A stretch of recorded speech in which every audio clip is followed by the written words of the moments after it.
Change is the law of nature. परिवर्तन प्रकृति का नियम है, ये हम सब जानते हैं।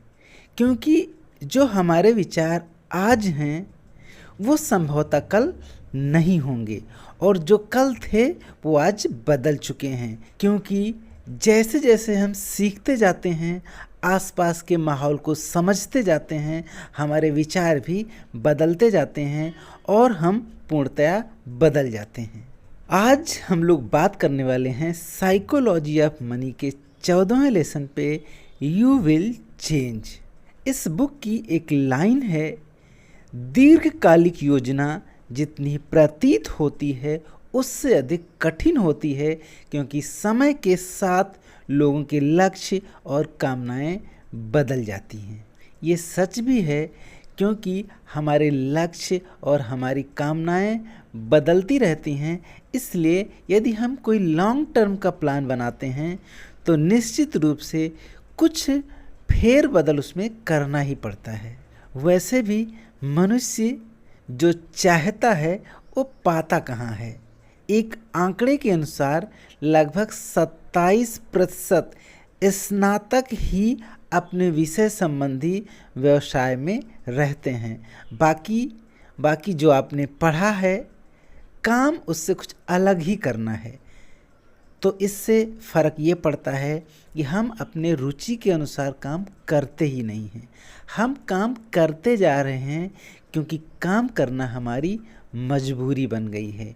इसलिए हम काम तो करते हैं, लेकिन उसमें हमें बिल्कुल इंटरेस्ट नहीं है। बिना इंटरेस्ट के केवल जीवन यापन के लिए काम करते जा रहे हैं।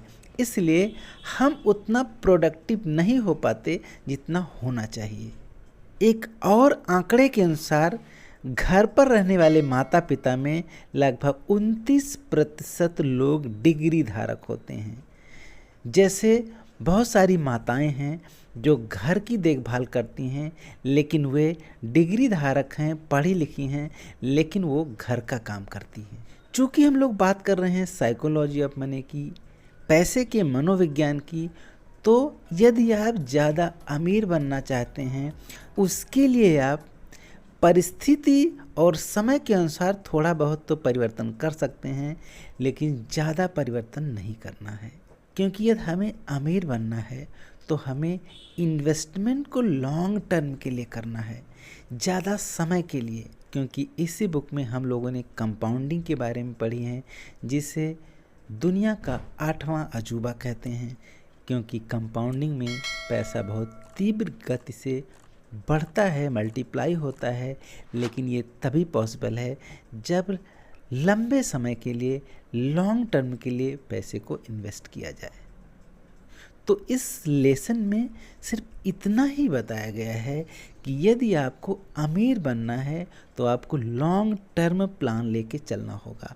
आप पैसे को लंबे समय के लिए इन्वेस्ट करें। तो आप कोई भी SIP करिए, म्यूचुअल फंड खरीदिए, शेयर मार्केट में पैसे इन्वेस्ट करिए, लेकिन वो लंबे समय के लिए।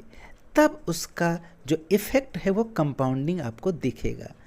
अगर आप बीच बीच में पैसे को निकालते रहेंगे तो वो आपको ज़्यादा अमीर नहीं बना पाएगा। इसलिए इस लेसन में बताया गया है, यू विल चेंज, मतलब आप बदलते रहते हैं, लेकिन आपको अमीर बनना है तो आपका प्लान नहीं बदलना चाहिए। आपको लंबे समय तक इन्वेस्ट करना है, उसमें परिवर्तन नहीं करना है। तो यदि आप लंबे समय तक कोई इन्वेस्टमेंट करेंगे तो आपको ज़्यादा से ज़्यादा रिटर्न दे के जाएगा। तो इस लेसन में इतना ही।